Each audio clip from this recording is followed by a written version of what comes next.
मदन मोहन लाल जी के प्राकट्य की कथा जो है उसमें एक भाव आता है। रूप सनातन गोस्वामी ये दोनों आपस में भाई थे। सब लोग इधर देखो, सावधानी से सुनो। रूप गोस्वामी जिन्होंने श्री गोविंद देव जी को प्रकट किया और सनातन गोस्वामी जिन्होंने मदन मोहन जी को प्रकट किया। सप्तनिधि का पद आप सबको याद ही है, उसमें प्रथम गोविंद हैं, दूसरे मदन मोहन हैं।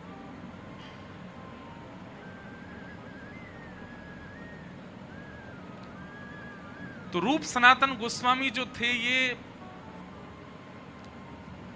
बांग्लादेश के गौड़ देश के परम विद्वान परम वीतराग दो वैष्णव हैं। बहुत ध्यान से सुनो।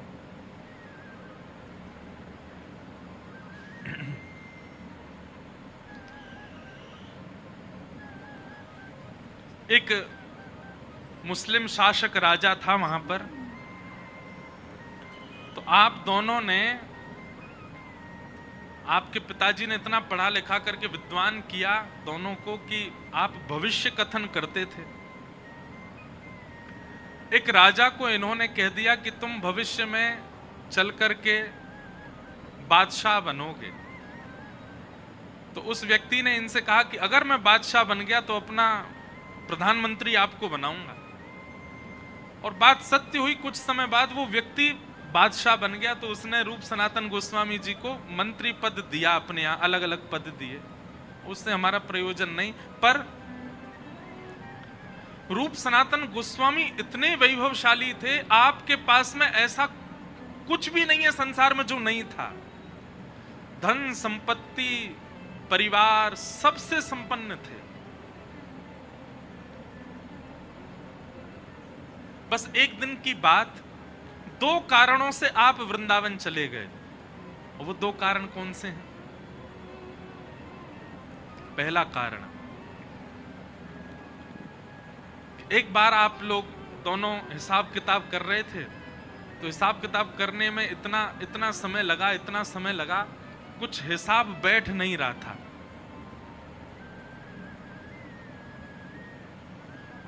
दोनों थक गए। तो एक सेवक को बुला करके आपने कहा कि सुनो, हमारे लिए शरबत बना के लाओ। तो सेवक गया शरबत बनाने के लिए। तो शरबत में चीनी की जगह, बूरा की जगह मैदा डाल लाया और मैदा मिला करके इन दोनों को पिवाई दिया। अब ये हिसाब में इतने व्यस्त थे कि मैदा युक्त शरबत पी गए। इनको पता ही नहीं चला कि इसमें शक्कर नहीं है, बूरा नहीं है। सुबह का समय हुआ। सेवक ने जब सब जगह जांच पड़ताल, मतलब रसोई में जाकर के देखा, तब उसको पता चला, अरे कल रात में शरबत मैंने बनाया, मैंने जल्दी जल्दी में बूरा की जगह मैदा मिला करके पिला दिया। उसको बड़ी गिलानी हुई। तो उसने जाकर के रूप सनातन गोस्वामी, अच्छा रूप सनातन गोस्वामी जी का नाम रूप गोस्वामी सनातन गोस्वामी नहीं था। आप दोनों का पूर्व नाम, सनातन जी का नाम पहले अमर था। क्या नाम था? अमर। और रूप गोस्वामी जी का नाम पहले संतोष था। अमर और संतोष इन दोनों के नाम थे। तो सेवक ने जाकर के बहुत रोने लगा, कान पकड़, मुझे क्षमा कर दे, मुझसे अपराध हो गया। तो दोनों ने कहा, क्या बात है, तुमने क्या किया ऐसा? बोले, महाराज कल रात्रि आपने शरबत मांगा था। बोले, हाँ।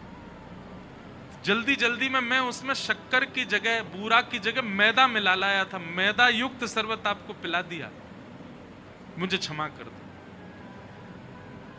उन दोनों के चित्त में ये चिंता नहीं हुई कि हम मैदा पी गए पानी के संग, बल्कि उनके चित्त में ये चिंता हुई कि हम इस संसार के विषय में इतने ज्यादा व्यस्त हो गए हैं कि रात्रि में हमको इतना भान भी नहीं हुआ कि जल में शक्कर नहीं है, मैदा पी गए। और बोले, अभी तो ये प्रारंभ है, अभी तो हम मंत्री पद पर बैठे ही हैं, तब हमारे साथ ऐसा हो रहा है। आगे आगे चलते जाएंगे तो विषय भोग बढ़ता ही चला जाएगा। सदैव याद रखना बंधुओं, व्यक्ति वैष्णव दो ही हो सकते हैं। पहला वो जिसके पूर्व के प्रारब्ध संचित हों, या फिर दूसरा वो जिसके जीवन में ठोकर लगी हो। कुछ ऐसी घटना घट गई कि महाराज वृंदावन की तरफ मुड़ गए। फिर दो ही प्रकार के लोग वृंदावन जाते हैं। रूप सनातन गोस्वामी का पूर्व का संचित कर्म अच्छा था, इसीलिए उनके चित्त में आया, बोले ये विषय भोग, इसमें हम इतने तल्लीन हो गए। अब ठीक है, कुछ भी हिसाब कर रहे थे, है तो विषय का ही, इतना भी भान नहीं रहा कि हम मैदा पी रहे हैं। अब ये उनके मन में चिंतन चल ही रहा था कि उसी समय उनको खबर मिली कि श्री लीलाचल धाम जगन्नाथपुरी से श्रीमन चैतन्य महाप्रभु वृंदावन यात्रा को जा रहे हैं और असंख्य वैष्णव उनके साथ जा रहे हैं। आप दोनों के मन में भाव आया कि एक बार उनका दर्शन करना चाहिए। तो श्री चैतन्य महाप्रभु, इतनी भीड़ थी उनके साथ में कि उनको लगा इतनी भीड़ के साथ वृंदावन जाना ठीक नहीं, तो एक आधे रास्ता से वो वापस, उन्होंने ऐसा भाव रखा कि हम वापस नीलाचल जा रहे हैं। तो लोग बाग सोचे अब जा ही नहीं रहे वृंदावन, तो हम भी आगे क्या करेंगे, तो कई लोग अपने अपने घर को चले गए। तभी चैतन्य महाप्रभु ने देखा कि भीड़ कम हो गई, तो एक गांव में रुक गए। वो गांव रूप सनातन गोस्वामी का ही था। अमर और संतोष इनका नाम था पूर्व। आप दोनों गए, चैतन्य महाप्रभु के श्री चरणों में जाकर के आपने प्रणाम किया और प्रणाम करके कहा कि महाराज अब ये संसार का विषय हमको भाता नहीं है, संसार के विषय भोग से हमारा मन उठता जा रहा है, हम क्या करें। तब चैतन्य महाप्रभु ने आपको ज्ञान उपदेश किया और ज्ञान उपदेश करते हुए चैतन्य महाप्रभु बोले कि मैं तुम्हारे लिए ही आया हूं, मैं तो वृंदावन जा रहा था, पर तुम दोनों पर अनुग्रह करने के लिए ही मैं वापस लौटा और इस गांव में रुका हूं। तुम दोनों सदा से मेरे हो। तुम्हारी स्थिति ये नहीं है, तुम्हारी गति ये नहीं जो तुम कर रहे हो, तुम्हारी गति तो वृंदावन है, तुम्हारी स्थिति तो वृंदावन है। जितना शीघ्र हो सके वृंदावन चले जाओ। तो हम सनातन गोस्वामी के विषय में पहले चर्चा कर रहे हैं, मदन मोहन लाल जी के। तो रूप गोस्वामी जो थे वे तो एक ही प्रवचन में ऐसे हो गए कि उन्होंने राजा के आना जाना ही बंद कर दिया और अपने एक भाई को संग लेकर के वो वृंदावन चले गए। लेकिन रूप गोस्वामी के वृंदावन जाने से राजा को इतना क्रोध आया, उसने सनातन गोस्वामी को अपने यहां कैदी बना लिया। ठाकुर जी ऐसे ही प्रकट नहीं हो जाते, ऐसे ही नहीं मिल जाते। बहुत पापड़ बेले हमारे आचार्यों ने, बहुत कष्ट सहा आचार्यों ने, तब जाकर के सप्तनिधि प्राप्त हुए हमें। एक भाई चला गया वृंदावन और उस भाई के छोड़ के जाने के क्रोध में राजा ने सनातन गोस्वामी को अपने यहां बंदी बना लिया। रूप गोस्वामी को जब ये बात पता चली तो पीड़ा तो उनको बहुत हुई, लेकिन बोले अब मैं क्या करूं। पत्र लिख करके भेजा, बोले भैया किसी भी प्रकार से जो आप कर सको आप वहां से निकल करके वृंदावन आ जाना। और एक समय आया, फिर वो लंबी कथा है कि सनातन गोस्वामी जैसे तैसे निवृत्त होकर के वृंदावन आ गए। आप श्री को जब वृंदावन आए तब पता चला कि रूप के तो गोविंद देव प्रकट हो गए। रूप गोस्वामी के भक्ति भाव से श्री गोविंद देव जी प्रकट हो गए। सनातन गोस्वामी जी को बहुत विरह हुआ कि नाथ आप रूप से ज्यादा प्रेम करते हो,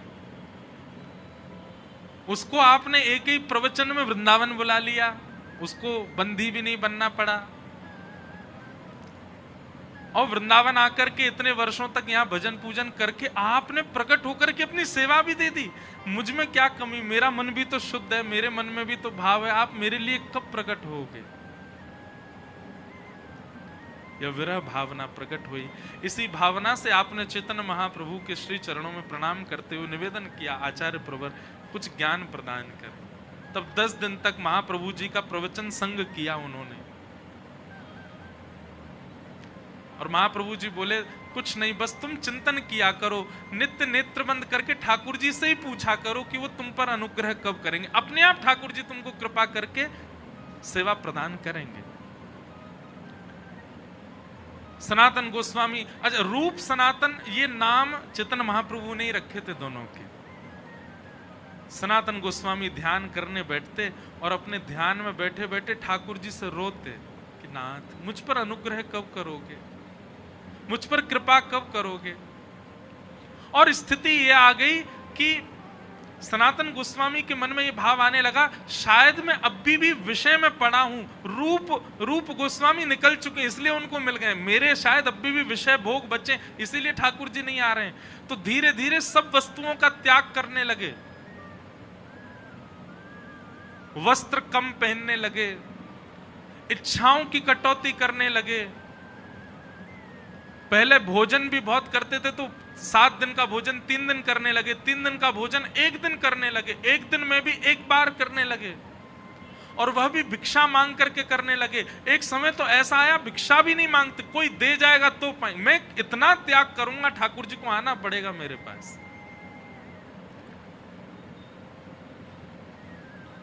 इतना त्याग किया, इतना त्याग किया। सनातन गोस्वामी के उस भाव से ठाकुर जी रीझ गए। एक दिन सनातन गोस्वामी बैठ करके भजन कर रहे थे, तभी देखते हैं कि आपके मनोभाव में त्रिभंग लली श्याम सुंदर प्रकट हो गए। और जैसे प्रकट हुए आपने दौड़ करके चरण पकड़े, अभी मन में ही चिंतन कर रहे हैं, दौड़ करके चरण पकड़ लिए और पकड़ करके कहा, नाथ मुझे कब मिलोगे आप, मुझे कब दर्शन दोगे आप। तब ठाकुर जी बोले, आपके भाव से मैं बहुत प्रसन्न हूं, मैं बस प्रतीक्षा कर रहा था आपके भाव सुंदर होने के। आप मथुरा जाओ और मथुरा में परशुराम चतुर्वेदी नाम के एक ब्राह्मण हैं, उनके घर में मैं विराज रहा हूं, वहीं से मुझको लेकर के आओ। सनातन गोस्वामी जी तुरंत मथुरा पहुंच गए और मथुरा में जाकर के अब ऐसे कैसे मांग लाएं ठाकुर जी को, तो योजना बनाई, क्या करें। बोले भिक्षा के बहाने जाते हैं। पहले पूछा सनातन ये परशुराम कहाँ रहते हैं। जब उनका घर मिल गया तो रोज भिक्षा मांगने जाते और भिक्षा मांग करके उनके यहाँ जैसे भिक्षा मांगने जाते, कपाट खुलते, गेट खोल करके जैसे भिक्षा देने आते, सोई मदन मोहन जी सामने बैठे रहते और उन्हीं को ही निहारते रहते। कितने सुंदर, कितने प्यारे।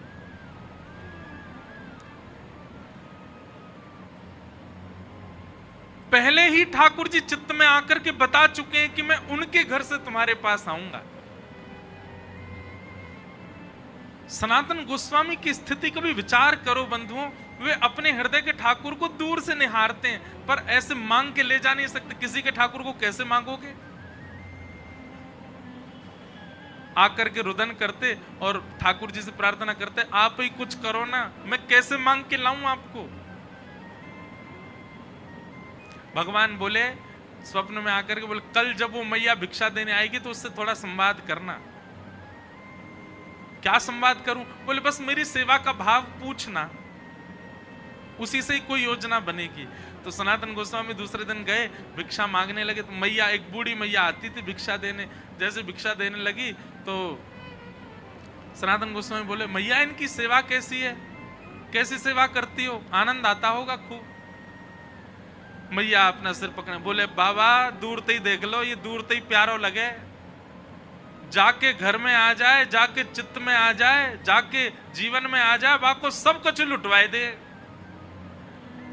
मेरो इतनो बड़ो घर, मेरो इतनो बड़ो परिवार सब छुड़वाए दियो जाने।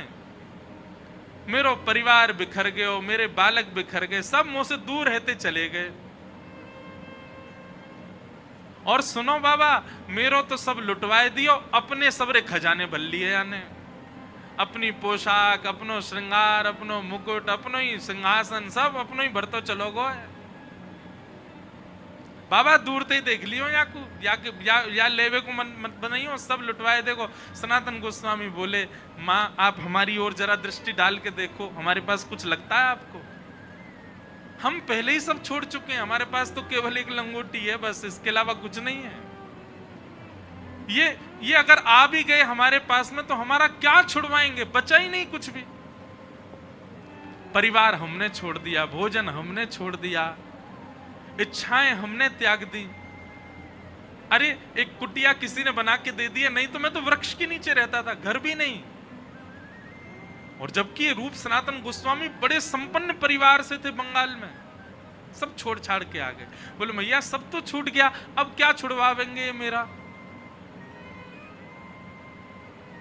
और मैया आप इतनी परेशान हो, आपको बहुत परेशान कर रहे हैं, तो आप इनको मोकू दे दो। मैया बोली बाबा भले ही सब कुछ छुड़वाई दियो या ना मेरो, लेकिन दूंगी ना है, रहेगो मेरे पास ही। सनातन गोस्वामी बोले तो बोले अब क्या चाह रही हो, क्या छुड़वा मैं आपके, प्राण छूट जाएंगे तब दोगी हमें। अब आपका भी मैया सब चला गया, प्राण ही बचे हैं बस। और सोचो कहीं आपके प्राण चले गए और फिर उसके बाद आपके दूर के रिश्तेदारों ने आकर के विवाद किया, इनके गहना सोना सब चुरा के ले गए, तो आपको वैकुंठ जाकर के बहुत कष्ट होगा मैया कि मैंने इतनी संपत्ति बढ़ाई मदन मोहन जी की, सब मेरे परिवार के लोग लूट ले गए। इससे बढ़िया प्राण जामे वासे पहले पहले इनको कहीं व्यवस्थित कर जाओ। मैं ना कह रहा हूं मोह देख के जाओ, पर देख लियो मेरे पास कुछ है नहीं, मैं रख लूंगा इनको। मैया बोली विचार करूंगी। रात्रि में स्वप्न में मैया के स्वप्न में ठाकुर जी आ गए और मैया से आके बोले मैया तू कैसी है। बोले इतने वर्ष है गए मुझ सेवा करते भय, आज तक स्वप्न में आके तुमने यो ना पूछी कैसी है। पति चलोगो, परिवार चलोगो, बालक चले गए, सब संपत्ति चली गई मेरी, कभी नहीं पूछ, अब क्यों पूछवे आए हो, कहा चाहिए सीधे सीधे बताओ। ठाकुर जी बोले मैं यूं कह रहा हूं कि मैंने सब तो ले लियो, अब एक ही चीज तेरे पास बची है, वो लेवे वारो हूं मैं। मतलब ठाकुर जी इनडायरेक्ट वे में कह रहे हैं तेरे प्राण लेवे वारो हूं। और मैया तेरे प्राण चले जाएंगे तो फिर मुंह भोजन कौन कराएगो, मेरी सेवा कौन करेगो। मैया बोली आजकल वो कल परसों एक बाबा आए, वो आपको मांग रहे हो, वो ऐसी बात कर रहे हो, आप भी स्वप्न में आके ऐसे कहा, बात कहा है मुझे बताओ। बोले मैया तेरे जीवन के केवल 7 दिन बचे, वहां से पहले पहले तू वह बाबा को मुंह दे दे।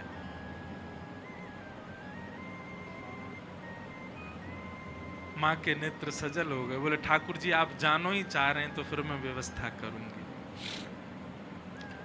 दूसरे दिन जैसे ही सनातन गोस्वामी गए, द्वार पर आकर के कहा भिक्षाम देही। मैया अपने ठाकुर जी को उठा करके लाई और ला करके बोली ले बाबा ले जाओ ठाकुर जी को, करो इनकी सेवा। अब बाबा थोड़ा ऐसा बता रहे हैं मानो वो लोभी नहीं है ठाकुर जी के, तो मानो ऐसा बोल रहे हैं मैया इनसे पहले यूं तो पूछ लो ये मेरे पास रह लेंगे ना, मेरी कुटिया में ज्यादा व्यवस्था ना है, मैं तो आटो मांग करके ले जाऊं, बिना छने भय आटे के टिक्कर बना के पाऊं, और एक बार बनाऊं वही 7 दिन तक चले मेरे, इनको चल जाएगा ना। मैया वापस अपने ठाकुर जी को ले गई, भीतर पधरा दी। बोले आज रात में पूछूंगी। स्वप्न में फिर ठाकुर जी आए और स्वप्न में ठाकुर जी तो बोली जय जय, वो बाबा तो एक दिना बनावे, वही एक टिक्कर दी 7 दिना निकाल दे, और आपको तो एक दिना में 8 बार भोजन चाहिए, कैसे जाओगे बाकी यहाँ। ठाकुर जी बोले कोई बात ना, मैं टिक्कर खा के रह लूंगा, लेकिन मैया मैं रहूंगा वही के पास, तुम वो भैया दे दे, वो जैसे रखेगो मुंह को स्वीकार है, बस बाकू दे दे। दूसरे दिन सनातन गोस्वामी आए तो मैया ने ठाकुर जी दे दिए। बोले ठाकुर जी कह रहे हैं जैसे रखेगो रह लूंगो। आहा सनातन गोस्वामी इतने आनंद में भर गए। बोले यही तो सुनना चाह रहा हूं कि ठाकुर जी मेरे, मैं जैसे चाहूं वैसे रहने को तैयार है। हृदय से लगा करके श्री मदन मोहन लाल जी को अपनी परन कुटी में लेकर के श्री सनातन गोस्वामी आए, चौकी पे विराजमान कर दिए। ठाकुर जी विराज रहे हैं, वही आटा जो भिक्षा में आता है बिना छना हुआ, बिना नमक डाले, उसी के टिक्कर बना करके मदन मोहन जी को पधरा दिए। मदन मोहन जी की 1 सप्ताह तक ऐसी सेवा चलती रही, टिक्कर रोज बनाते थे। और उन टिक्करों का क्या करते थे तो कहीं वर्णन है कि ठाकुर जी की जो प्रसादी होती थी उसमें से थोड़ा सा पाते थे, और बाकी का जो था उसको ब्रजरज में गाड़ के रखते थे, और कभी समय मिलता फिर उसमें से निकाल करके पाते रहते, या किसी को प्रसाद के रूप में बांटते रहते।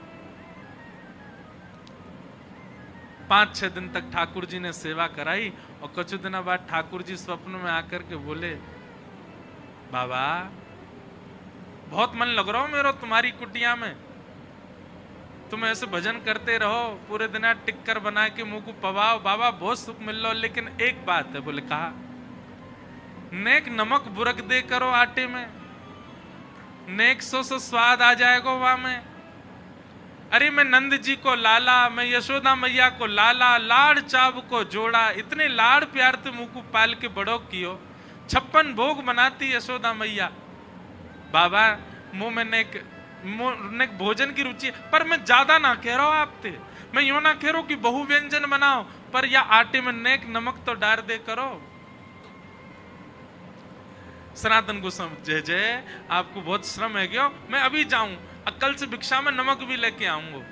और दूसरे दिन आटो भी लाए, नमक भी लाए, आटे में नमक डाल करके टिक्कर बना के पवा दिए। 6-7 दिन ठाकुर जी ने प्रेम से पाए, 7 दिन बाद ठाकुर जी फिर आ गए। सनातन गोस्वामी बोले, कहो जय जय, अब ठीक है, नमक को स्वाद आ रहा है। ठाकुर जी खांस खांस के बोलन लगे, तो सनातन, अरे जय जय खांस का ही करो। बोले रूखी रोटी है ना, इरज गई है मेरे गले में, सबरी जमाए गई है यहीं पे। ओहो जय जय, आप तो बड़ी पीड़ा में हो, तो क्या करूं।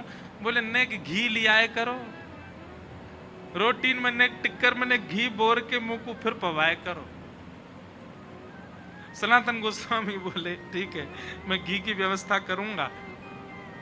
कहां पहले सब छुड़वा दिया सनातन गोस्वामी, वस्त्र तक उनके छुड़वा दिए, परिवार छुड़वा दिया, बहु व्यंजन छुड़वा दिए, और अब धीरे धीरे सब ला रहे हैं उनके घर में। पहले आटो आ गयो, फिर नमक आ गयो, फिर घी को डिब्बा आ गयो।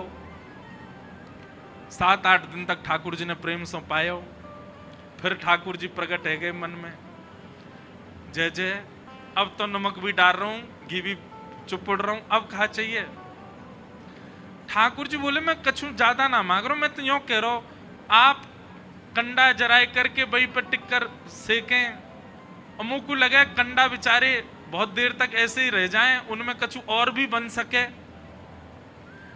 आप एक आलू लियाए करो, और जैसे ही कंडान की अग्नि समाप्त हो तो भुनवे डाल दे करो। जैसे ही कंडान में आलू भूल जाएंगे, उनको बढ़िया छिलका उतार के नमक रह भैया, नमक डाल के और बाकी चटनी बना के मुंह पवाए दे करो।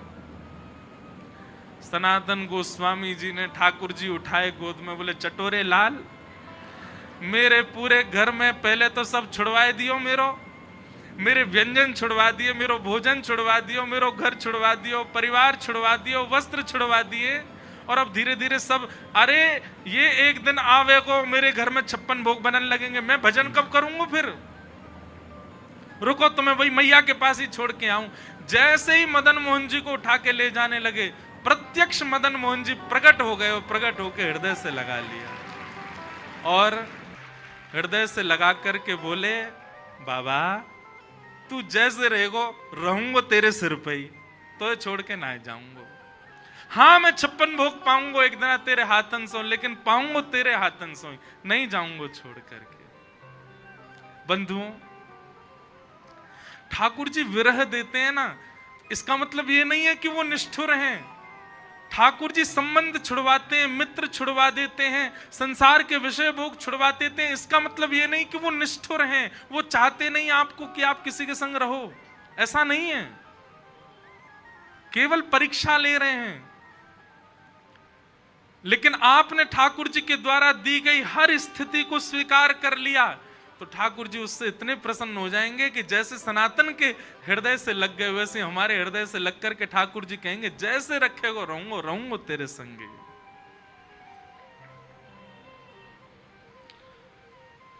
ऐसे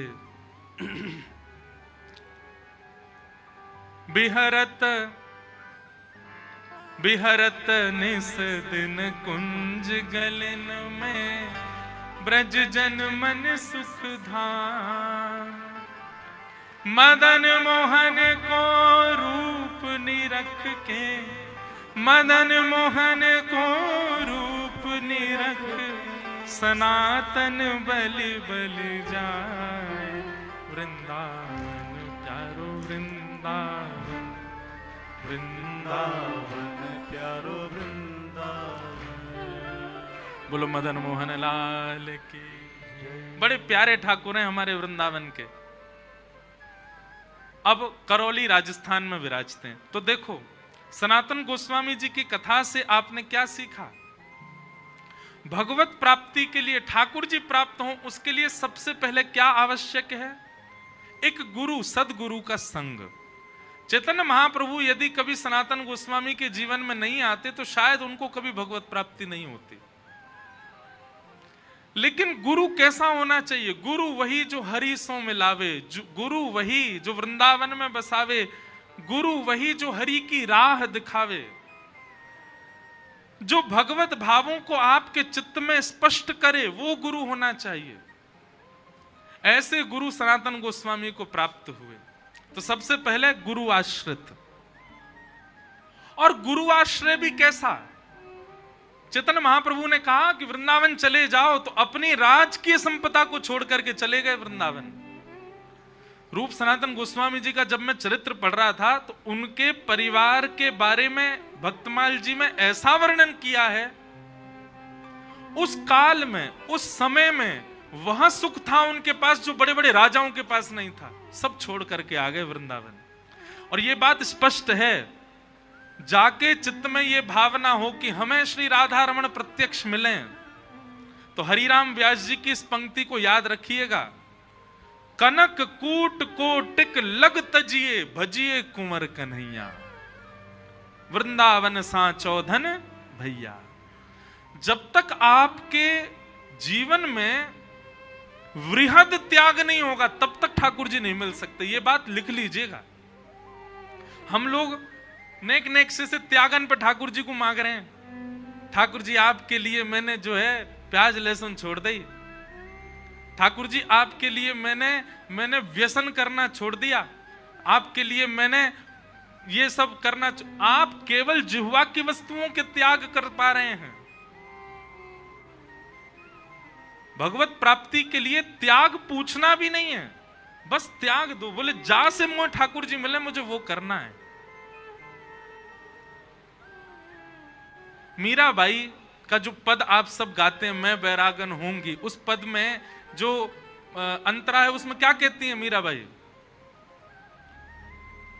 कहो तो कुसुमल साड़ी रंगावा। मतलब अगर कोई कह दे कि अरे मीरा खूब सुंदर श्रृंगार कर तभी श्याम सुंदर रीझेंगे, तो कोई कह जाता ना तो मीराबाई अपनी बुद्धि नहीं लगाती, अच्छा श्रृंगार से रीझते हैं, बोले अच्छा तो फिर तो मैं बहुत सुंदर श्रृंगार करूंगी। और तभी संत महापुरुषों को मीराबाई देखती तो इनसे कहती, आप लोगों ने श्रृंगार क्यों नहीं किया? श्याम सुंदर तो श्रृंगार से रीझते हैं, आप इतने सामान्य बने क्यों घूमते हैं? बोले नहीं नहीं, ठाकुर जी भगवा भेष से रीझते हैं। कहो तो भगवा भेष, कहो तो मोतियन मांग भरावा, और कहो छिटकावा केश। अगर कोई कह जाए कि केश दान कर दो ठाकुर जी तब मिलेंगे, तो मीराबाई उसके लिए भी तैयार हैं। तो भैया ठाकुर जी की प्राप्ति में सबसे पहले आचार्य कृपा, ठाकुर जी की प्राप्ति में दूसरा त्याग। और त्याग भी आपके चाहने से नहीं होगा, ठाकुर जी अपने आप छुड़वाएंगे, अपने आप ही दूर करेंगे। और जो छूटे उसको छूटने दीजिएगा, सीधी बात है। आप पकड़ करके रखेंगे तो फिर ठाकुर जी को यह बात पता चल जाएगी, भाई या के चित्त में मोह विद्यमान है, ये छोड़ना ना है चारों है। जो छूटे।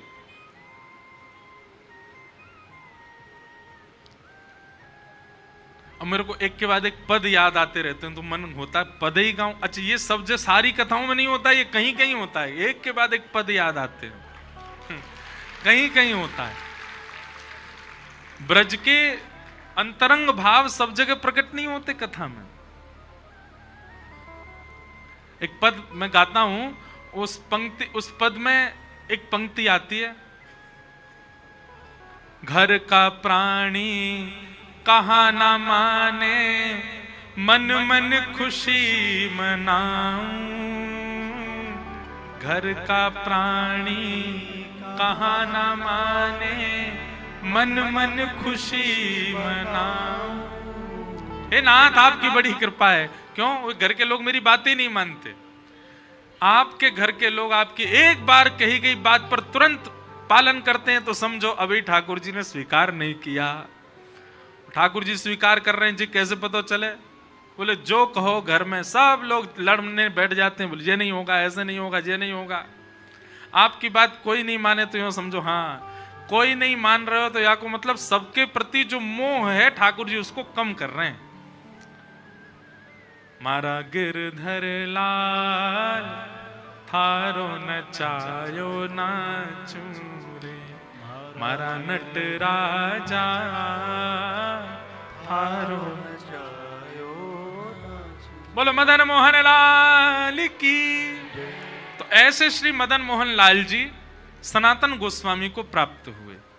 रूप गोस्वामी को कैसे प्राप्त हुए वो विश्राम जब कर रहे होंगे कथा का तब सुनाएंगे, और फिर उसके बाद उत्सव मनाएंगे।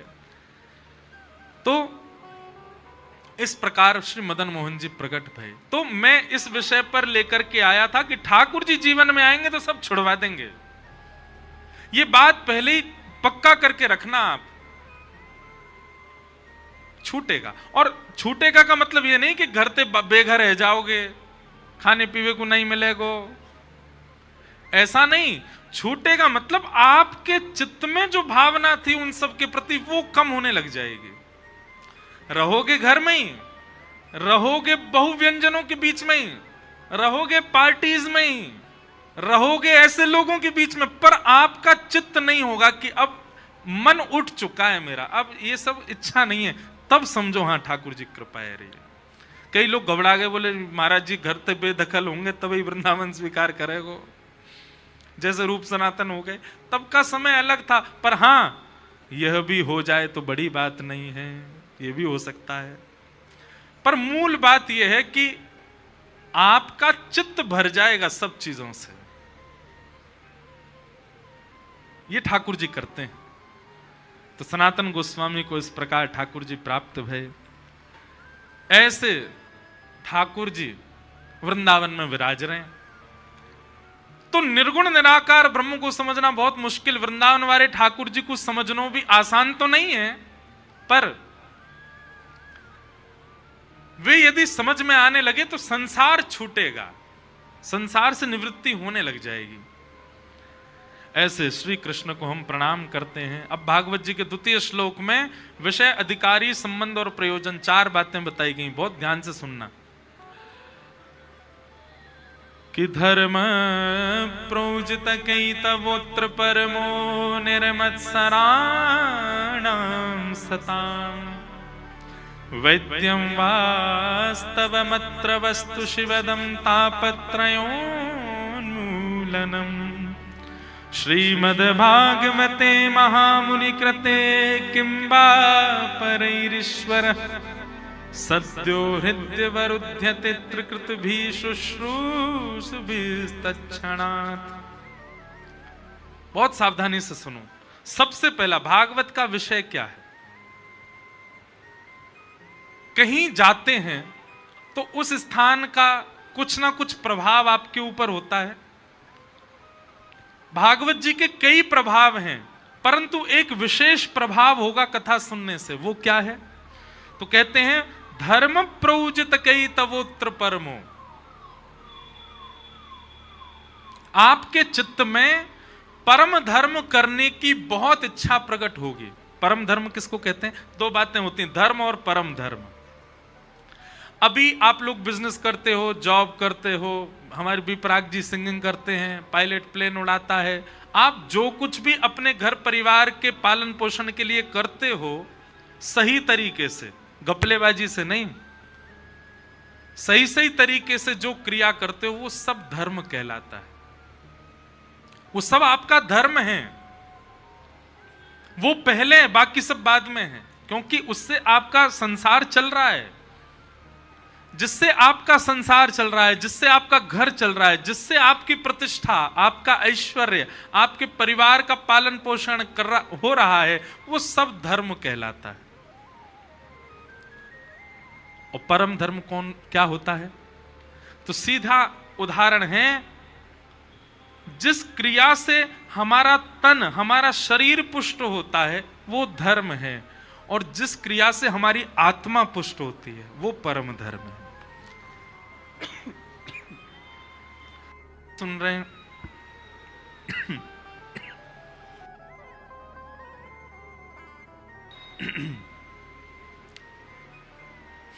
हमारी कथा करते करते ये हालत हो गई है, अनवरत चले ही रहे, यहां से वहां से वहां।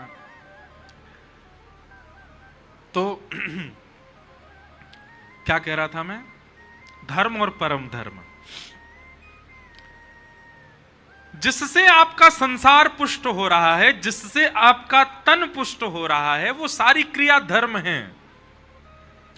और जिससे आपका मन पुष्ट हो रहा है, जिससे आपके विकार नष्ट हो रहे हैं, जिससे आपकी बुद्धि शुद्ध हो रही है, वो सारी क्रिया परम धर्म है। तो श्रीमद् भागवत क्या करती हैं? परम धर्म की स्थिति आपके चित्त में ज्यादा हो जाएगी। तराजू ऊपर नीचे होता है ना, जहां भार ज्यादा वहां की तरफ ज्यादा झुका रहता है। ठीक वैसे ही अभी हमारी स्थिति क्या है? धर्म और परम धर्म बराबर है, पर कथा सुनते सुनते क्या होगा? धर्म का पटला ऊपर जाएगा, परम धर्म का नीचे आएगा। मतलब जिससे मन पुष्ट हो, जिससे बुद्धि पुष्ट हो, जिससे विकार नष्ट हो, जिससे आत्मा शुद्ध हो, वो करने का ज्यादा मन करेगा।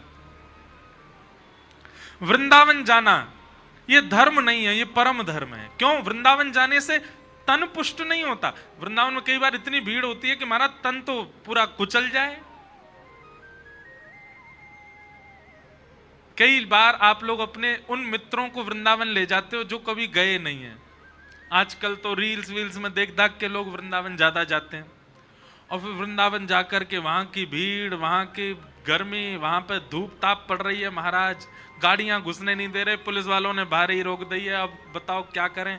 उस स्थिति में जो आपके संग में मित्र आदि गए हो कि भैया हम तो ठीक है, अब हमसे ज्यादा वृंदावन नहीं जाया जा सकता, व्यवस्थाएं बड़ी कम हैं यहाँ पे। ऐसा व्यक्ति कौन है? शरीर को प्रधानता देने वाला। वो वृंदावन में टिक नहीं सकता। उसको वृंदावन के स्वाद, वृंदावन के व्यंजन, वृंदावन की व्यवस्था, वहां पे मन लग ही नहीं सकता। पर मन से वृंदावन के स्वरूप को जानने वाला और धूप में भी खड़ा रहेगा, उसको उसमें भी आनंद है। राधा वल्लभ जी में, बिहारी जी में झोंका पड़ रहे हैं महाराज, पीछे से रेला का रेला पूरा धक्का दे रहा है, तब भी लग रहा है एक झलक दिख जाए बिहारी जी की। क्यों? तन प्रधान नहीं है, मन प्रधान। वहीं थिएटर में मूवी देखने जाओ, आपकी सीट के आगे वाला खड़ा हो जाए तो ए भैया बैठ जा, बैठ जा, ए भैया तेरे हाथ जोड़े बैठ जा, पैसा देख के आए यार 3 घंटा की पिक्चर देखने। वहां तन प्रधान होता है तो आप सामने वाले को हटा दो। पर बिहारी जी में आप सामने वाले को नीचे नहीं करते, खुद ऊपर उठते हो कि ठाकुर जी दिखें, क्योंकि तन प्रधान नहीं है, वहां आत्मा प्रधान है। तो श्रीमद् भागवत क्या करती है? आपकी तन की जो प्रधानता है, उसमें जो आप रमे हुए हो ना, उस स्थिति को कम करते हैं। फिर आप सम हो जाते हो, आप परम धर्म की ओर अग्रसित हो जाते हो। भाई 3 घंटा बैठ करके कथा सुनना ये सामान्य बात नहीं है। भगवान गीता में कहते हैं संसार में 2 काम सबसे कठिन, पहला स्वयं अध्ययन करना और दूसरा खुद मौन रह के दूसरे को सुनना। सबसे कठिन ये 2 काम। आप लोग सुन रहे हो, ये कम नहीं है, पर ये हो भी किस लिए रहा है? क्योंकि अभी आपका धर्म गौड़ हो चुका है, परम धर्म प्रधान हो चुका है, इसलिए आप अपनी आत्मा को विशेषता दे रहे हो और उसके सुख के लिए, मन के सुख के लिए। अब यहां बैठने में आपके तन को कोई सुख नहीं हो रहा होगा, लेकिन मन प्रसन्न हो रहा है, मन में सुख है, मन में आनंद है। यही भागवत जी का नियम है। अब ये जो 7 दिन तक आपके तन की स्थिति ना, ये अनवरत जीवन के लिए हो जाएगी, तब समझो कि हाँ अब कथा की कृपा हम पे हुई है। तो भागवत जी का विषय क्या है? धर्म प्रयोजित कई तवोत्र परमो। दूसरी बात तो बहुत जरूरी है सुनने वाली, भागवत जी का अधिकारी कौन है? इस पंडाल में हजारों लोग बैठे हैं, लेकिन इन हजारों में अधिकारी कौन है कथा सुनने का? तो कहते हैं जो मात्सर्य दोष से रहित है, जिसके चित्त में मत्सरता नहीं है। मात्सर्य दोष किसको कहते हैं? किसी का रूप देख करके, किसी का गुण सुन करके, किसी की योग्यता जान करके आपको पीड़ा हो, इसी को मात्सर्य दोष कहते हैं। एक बात हमारी बहुत ध्यान से सुनना बंधुओं, कामी व्यक्ति भी एक समय पर भगवत प्राप्ति कर सकता है, क्रोधी व्यक्ति भी एक समय पर भगवत प्राप्ति कर सकता है, आदि आदि दोषों से युक्त व्यक्ति को भी भगवत दर्शन हो जाएगा, लेकिन ईर्ष्यालु व्यक्ति को ठाकुर जी नहीं मिल सकते। और आज की डेट में ईर्ष्या बहुत बढ़ गई है। आप किसी की योग्यता देख करके सहन नहीं कर पाते, किसी की श्रेष्ठता देख करके। और एक बात बताएं, बहुत ध्यानपूर्वक सुनना, ईर्ष्या करने वाले व्यक्ति के चेहरे का तेज चला जाता है। क्यों? जैसी किसी की योग्यता दिखता है तो योग्यता देख करके, योग्यता सुन करके उसके चित्त में एक ज्वाला सी जलती है। वैसे देखो, ईर्ष्या एक ना एक बार जीवन में सबको हुई है। इस संसार में ईर्ष्या से कोई नहीं बचा, यहां बैठे सबको भी हुई है।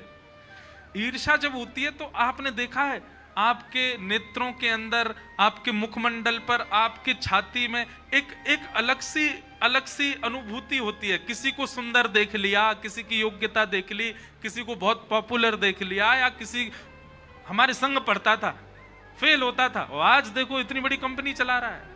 मन में एक ईर्ष्या आ गई ना। तो ईर्ष्या एक विचित्र प्रकार की ज्वाला आपके चित्त में प्रकट करता है, जिससे आपके चेहरे का जो तेज है धीरे धीरे कम होने लग जाता है। भले ही ऊपर से पाउडर पोते आओ तो बात अलग है, लेकिन जो वास्तविक आपका जो रूप है ना, ये रूप से बहुत कुछ पता चलता है कि मानव कैसा है। कामी, क्रोधी, लोभी, मोही, सब आपकी आकृति बता देती है चेहरे की। आप कहोगे कौन बताता है? फेस रीडिंग करने वाले नहीं। भजन करते करते करते आप नाम जप इतना कर लो, नाम जप का ये प्रभाव हो जाएगा कि आप फिर जिसको देखोगे ना, आप अपने आप आकलन लगा लोगे, इसके चेहरे के हाव भाव से लगता है इसमें क्रोध बहुत है। ये विवेक बुद्धि जागृत हो जाती है भजन से। हम नीचे नहीं बोलेंगे, मंच से बोल देते, पर कई लोग मिलने आते हैं, प्रणाम करते हैं ना, तो इतना तो कथा करते करते मुझे भी अनुभव हो गया कि चेहरे से मैं भी पता मुझे चल जाता है कि ये व्यक्ति किस स्थिति में ज्यादा है। वो बात अलग है कि मुझे दोष नहीं देखना चाहिए, सबको हम प्रणाम करते हैं, सबको वंदन करते हैं, पर हम महिमा बता रहे हैं भजन मार्ग की, भक्ति मार्ग की, कि इस पर चलने से व्यक्ति को इतना अनुभव तो हो जाता है कि आप व्यक्ति को पहचान जाओगे कौन सद है कौन असद है। ईर्ष्या दोष, ईर्ष्यालु व्यक्ति को कथा सुनने का अधिकार नहीं है। आप कहोगे महाराज जी यहां कोई जांच करने वाले तो खड़े नहीं है जो जांच करें, हाँ भाई इसमें ईर्ष्या अंदर मत, यहां तो सब आएंगे। कोई 6th क्लास में पढ़ने वाला बालक 6th क्लास पास आउट नहीं हो, 7th में गया ही ना हो, 8th क्लास की किताबें देखी ना हो, सीधे 9th में बैठ जाए, क्लास में तो बैठ जाएगा पर पढ़ाई समझ में नहीं आएगी। जिसने अपने लाइफ में कॉमर्स नहीं पढ़ी होगी या वो स्ट्रीम नहीं ली हो, वो चार्टर्ड अकाउंटेंट की कोचिंग क्लास में चला जाए, उसको समझ आएगा? नहीं आएगा।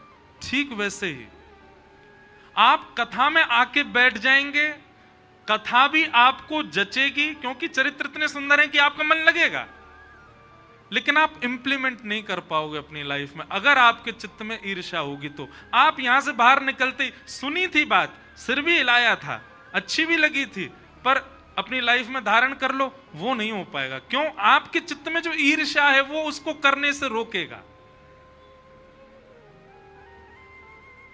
अब बात आती है कि महाराज जी पर ये ईर्ष्या नष्ट हो कैसे? ईर्ष्या का भाव चित्त से जाए कैसे? एक ही उपाय है हमारे पास, तो सत्संग की अवधि बढ़ा लो। जितना ज्यादा हो सके जीवन में फिर सत्संग का भाव बढ़ाओ। सत्संग करते करते करते करते करते करते एक समय ऐसा आएगा कि फिर आपको जिसको देख के ईर्ष्या होती थी, फिर उसको देख करके भी उससे ईर्ष्या भाव ना होके उसमें भी गुण भाव होगा। और नहीं तो इन कथाओं में ही आप टेस्ट कर लो। आज जब जाओ कथा से अपने घर, तो वो व्यक्ति जिससे भी आपको ईर्ष्या होती है, कोई तो होगा ऐसा जिसको देख के सुहाता ही नहीं है बिल्कुल, उसका फोटो देखना एक बार और थोड़ी देर देखते रहना और फिर ये विचार करना इसमें गुण क्या है। अवगुण तो मुझे बहुत सारे दिख गए इसमें, लेकिन इसमें गुण क्या है? और कहीं आपको अगर गुण दिख गया तो बस समझ जाना अब कथा आपके ऊपर असर करेगी, धीरे धीरे ईर्ष्या दोष नष्ट हो जाएगा। सत्संग में, कथा में, भजन मार्ग में, भक्ति पथ पर ईर्ष्यालु व्यक्ति भगवत प्राप्ति में पीछे छूट जाएगा, नहीं मिलेंगे उसको ठाकुर जी। अच्छा, ईर्ष्या भी कई बार भक्तों में भी ईर्ष्या होती है। इसने ऐसा श्रृंगार किया तो इससे बढ़िया करके दिखाऊंगा, इससे यूं करके दिखाऊंगा। ये दोष तो नहीं है, पर यह भी नहीं होना चाहिए। निर्मत्सराणाम सताम, मात्सर्य दोष रहित हो जाओ, ईर्ष्या भाव चित्त में मत रखो। तो भागवत का अधिकारी कौन? जिसके चित्त में ईर्ष्या नहीं है। भागवत का अधिकारी हम बोल रहे हैं तो सीधा आप अर्थ यही लगाया करो, भगवान का अधिकारी कौन है? जिसके चित्त में ईर्ष्या नहीं है। निर्मत्सराणाम सताम। अब तीसरी बात, श्रीमद् भागवत जी कथा सुनने के पश्चात, कथा सुनने के उपरांत हमें क्या प्राप्त होगा भागवत जी से, और क्या प्राप्त होगा ये बात एक है, हमें क्या मांग करनी चाहिए भागवत जी से। तब यहां कहते हैं वैद्यम वास्तवमत्र वस्तु शिवदम, ठाकुर जी से संबंध की कामना करनी चाहिए। किसकी कामना? संबंध। कोई संबंध हो, कई जन्मों से बुला रहे हो, कोई तो नाता जरूर होगा, नजरों से नजरें मिला न पाऊं, मेरी नजर का कसूर होगा,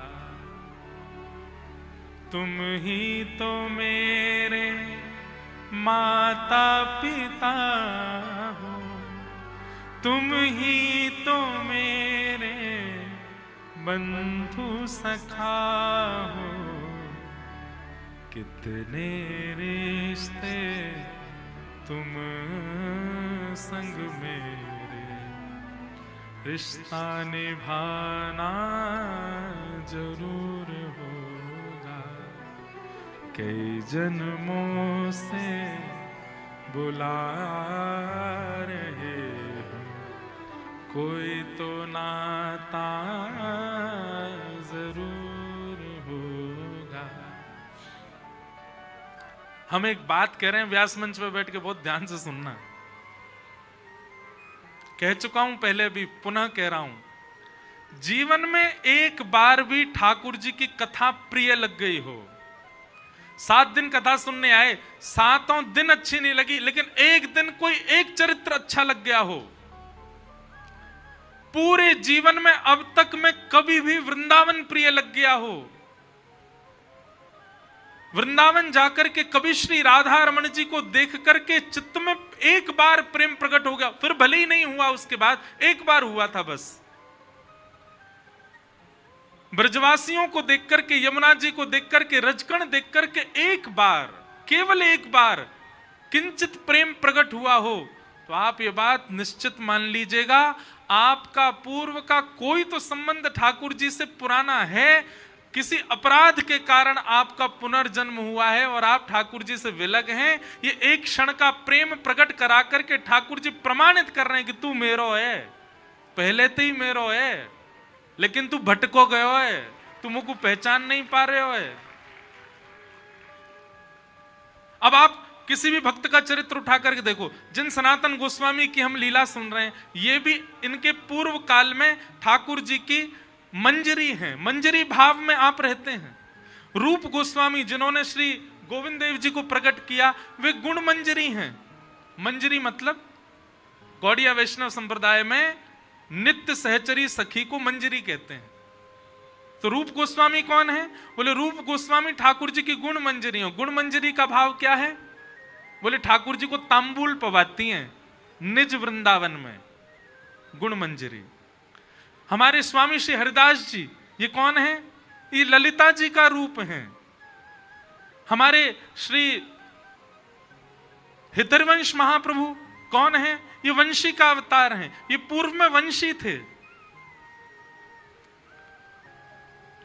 श्री हरिराम व्यास ये पूर्व में कौन थे? ये विशाखा जी का रूप हैं। इसका मतलब क्या है? इससे ये बात प्रमाणित होती है कि हमारे मस्तक पर उर्दपुंड है, गले में कंठी माला है, नाम जप के प्रति निष्ठा है, कथा के प्रति प्रेम है, वृंदावन के प्रति अगाध इच्छा है। तो इसका मतलब हम कोई गुणमंजरी या कोई मंजरी नहीं है, कोई सखी नहीं है, पर हाँ ठाकुर जी की नित्य लीला में कोई सेवा, दूर की सेवा हो भले। अब जैसे ललिता जी की तो नित्य सेवा है, वो ठाकुर जी के चरण पकड़ लेती हैं, पर ललिता जी के भी कोई चरण दबाती होगी, उस ललिता जी की दासी की भी कोई दासी होगी, उनकी दासी की भी कोई दासी होगी, उस दासी के हम दास रहे होंगे। इसीलिए इस जन्म में हमको वृंदावन प्रिय लग रहा है। हम अपनी बताएं, जो अष्ट सखा है ना, इनकी बड़ी कृपा है हमारे ऊपर। अष्ट सखा तो हो ही नहीं सकते, पर अष्ट सखा को कोई दास रहे होगो, वह दास को कोई दास रहे होगो, वह दास को कोई दास रहे होगो, वह दास को भी कोई दास रहे होगो, और वह दास के हम दास रहे होंगे। या हमारे या जन्म में वक्ता बन के आ गए। ये कृपा भैया। और तभी इनके पदन के प्रति जो रुचि है, इनके भाव के प्रति जो रुचि है, जो भाव मंच पर मुझे कई बार खुद नहीं पता होता ये भाव कैसे प्रकट हो गया, तब इसका अभिमान नहीं करना है अपने चित्त पर कि ये भाव प्रकट हो गया, ये प्रेम प्रकट हो गया तो इसका मतलब हम बहुत ऊंचे भक्त हैं ठाकुर जी। नहीं, बल्कि ठाकुर जी के आगे अनुग्रह करना चाहिए। कोई अपराध बना था ना मेरा, जिसके कारण अब मुझे भटकना पड़ रहा है नाथ, बस प्रयास करूंगा कि इस जन्म में एक क्षण भी आपको भजे बिना, आपको देखे बिना, आपको कहे बिना व्यतीत ना करूं। एक दिन भी मेरा ऐसा व्यतीत ना हो जिस दिन आपको याद ना करूं। नाथ, इस जन्म को मैं अवसर मान करके आपकी प्राप्ति में लगा दूंगा, ऐसा भाव प्रकट करो। पर हम एक बात आपको ये बताना चाह रहे हैं कि आपको ठाकुर जी यदि प्रिय लग रहे हैं तो इसमें आपने कुछ नहीं किया है, आपका संबंध है पूर्व से कोई उनसे, वो खोजने की जरूरत नहीं है क्या है, पर अपना रुझान देखो कहां की ओर है। जैसे हमारा रुझान अष्ट सखाओं में है, तो सभी भक्तों पर अष्ट सखाओं में विशेष है। आपका रुझान कहां की ओर है? किन आचार्यों के प्रसंग में आपको सुख मिलता है, किन के भाव में आपको आनंद आता है? वहीं के कोई दास परंपरा के आप पूर्व जन्म के रहे हो, पूर्व जन्म में आपने आस्वादन किया है श्री कृष्ण का, इसीलिए इस जन्म में आपको प्रिय लग रहे हैं।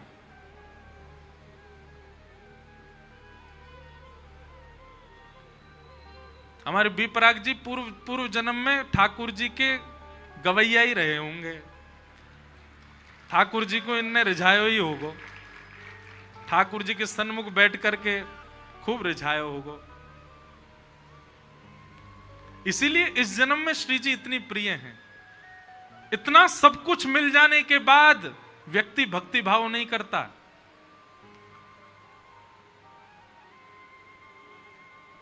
शास्त्र आज्ञा करते हैं बहुत व्यवस्थाओं में रहने वाला व्यक्ति भजन नहीं कर सकता, लेकिन बहुत व्यवस्थाओं में रहने वाला व्यक्ति यदि भजन कर रहा है तो इसका मतलब वो ठाकुर जी की इच्छा से ही कर रहा है और वो उसके पूर्व जन्म का प्रारब्ध है।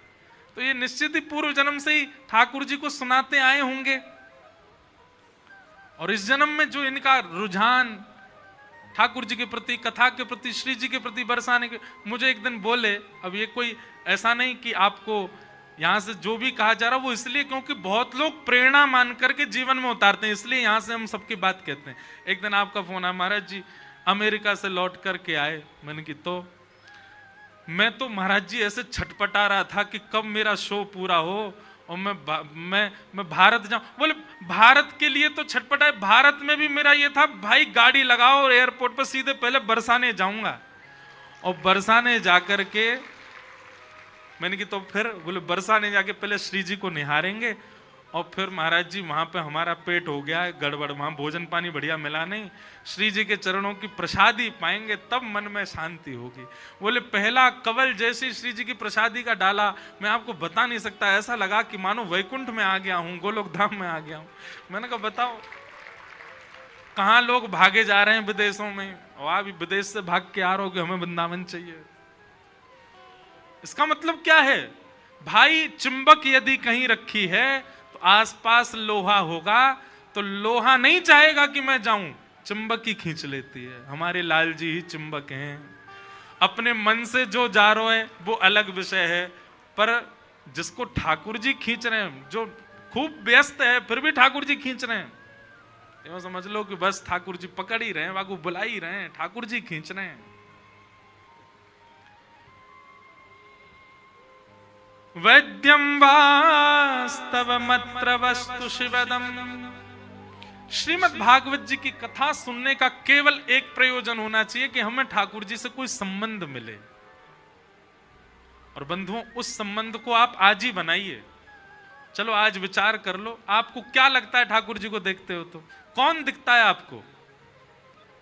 पहले दर्शन में भगवान दिखते हैं, लेकिन दूसरे दर्शन में आपको कौन दिखते हैं?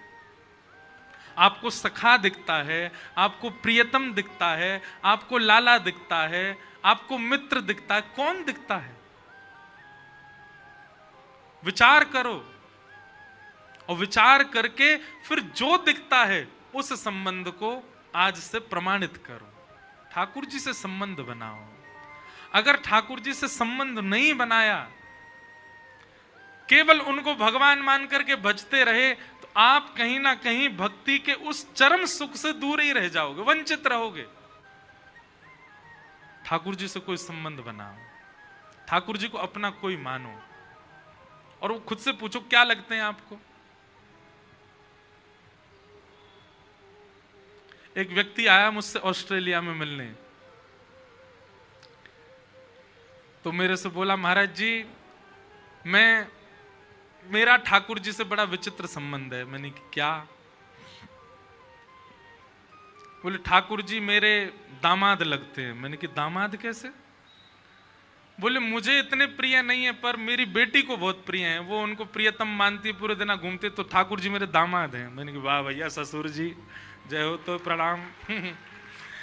लेकिन हम उसको ये बोल के आए, मैंने कहा सुन अब जीवन भर इस संबंध को निभाई हो। तो फिर मुझसे बोला तो फिर मैं आशीर्वाद दे सकता हूँ ठाकुर जी को? मैं दो, कोई दिक्कत नहीं।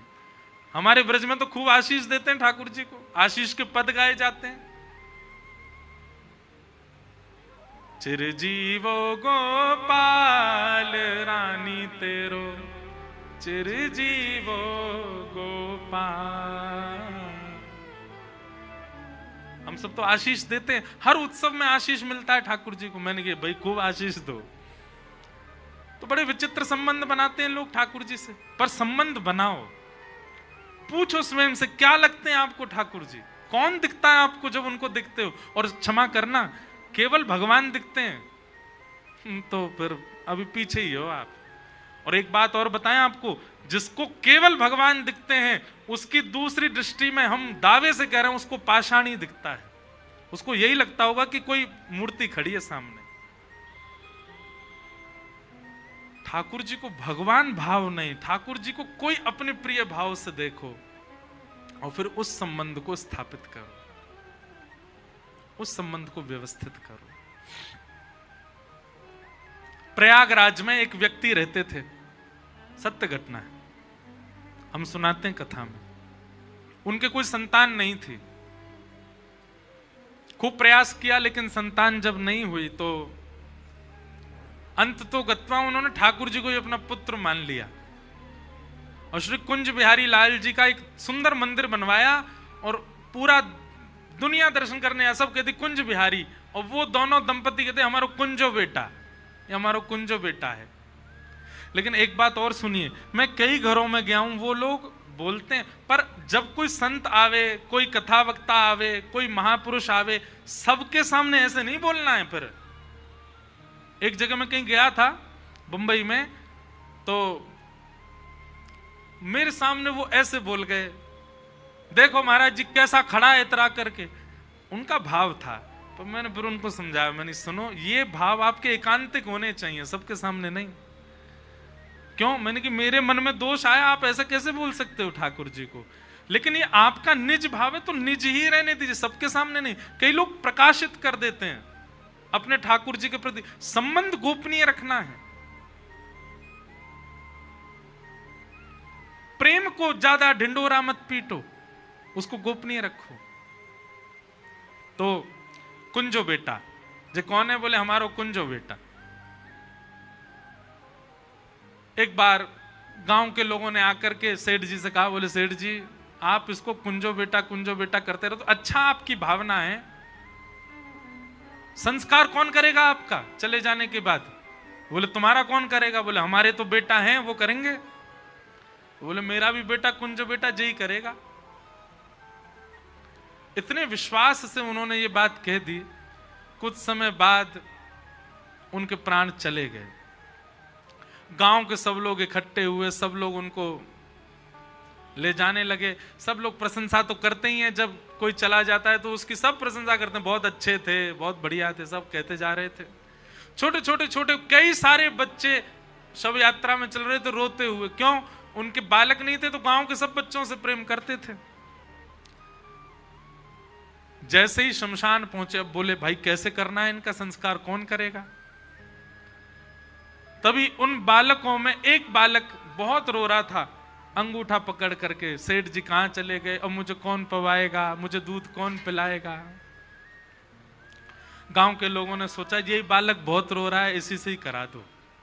और भाई हमारे गांव के सेठ जी, हम सब करेंगे इनके 13 दिन तक जो भी लीला होगी, हम ही परिवार हैं इनका, गांव का ही एक बालक है, इसी से करा दो। उस बालक से सेठ जी का संस्कार हो गया। संस्कार करने के बाद यमुना जी में स्नान के लिए सब लोग बोले भाई गोता लगाओ, एक एक गोता लगा के घर चलो। सब लोग गोता लगाने के लिए गए। जैसे ही उस बालक ने गोता लगाया, सब लोग बाहर खड़े थे, निकलेगा निकलेगा निकले, वो निकला ही नहीं बाहर। गोताखोरों ने खूब ढूंढा, नहीं मिला।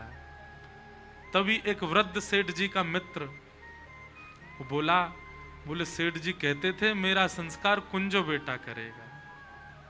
ये कुंज बिहारी तो नहीं थे? अरे दौड़ के चलो सेठ जी के मंदिर में कुंज बिहारी को जाके देखो। सब दौड़ करके गए तो कुंज बिहारी लाल जी को देखा तो सिक से लेकर के नख तक वो जल निमग्न थे और पूरा यमुना जी का जल उनके अंग से गिर रहा था, मानो गोता लगा करके आए हैं। ऐसे हैं ठाकुर जी।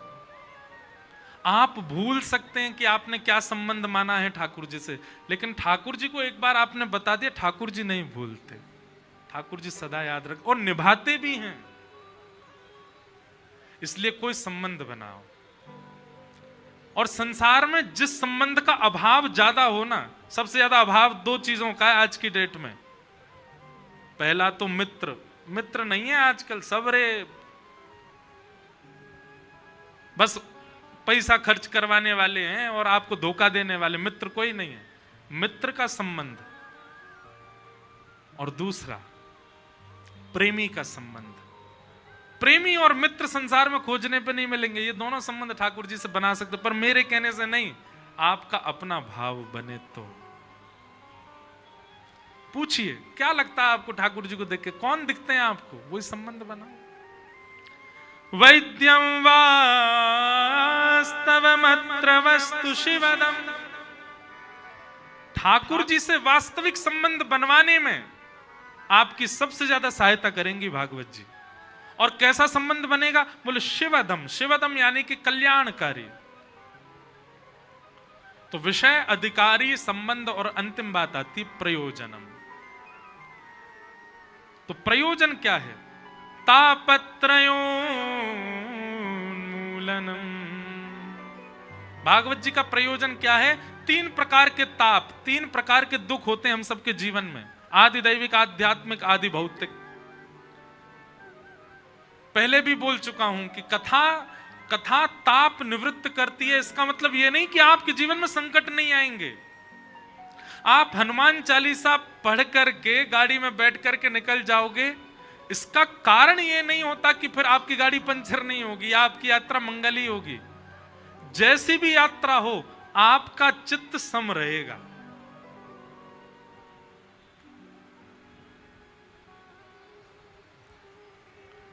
समत्व सिखाती हैं भागवत जी कथा। वैद्यम वास्तवमत्र वस्तु शिवदम तापत्रयोन्मूलनम। श्रीमद्भागवते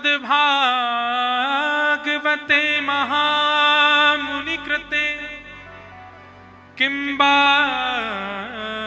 परेश्वर सद्यो हृद्यवरुध्यते त्रिकृतिभी शुश्रूषुभिस्तच्छणात्।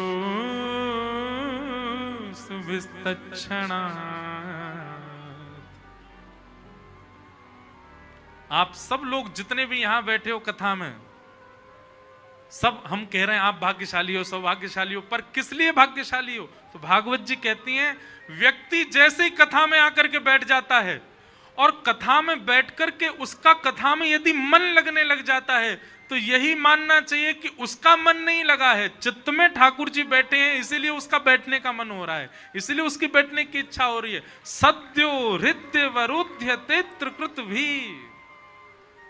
कथा सुनने की इच्छा मात्र से कथा में रुचि बढ़ना, ये कब होता है? बोले ठाकुर जी बैठ गए चित्त में।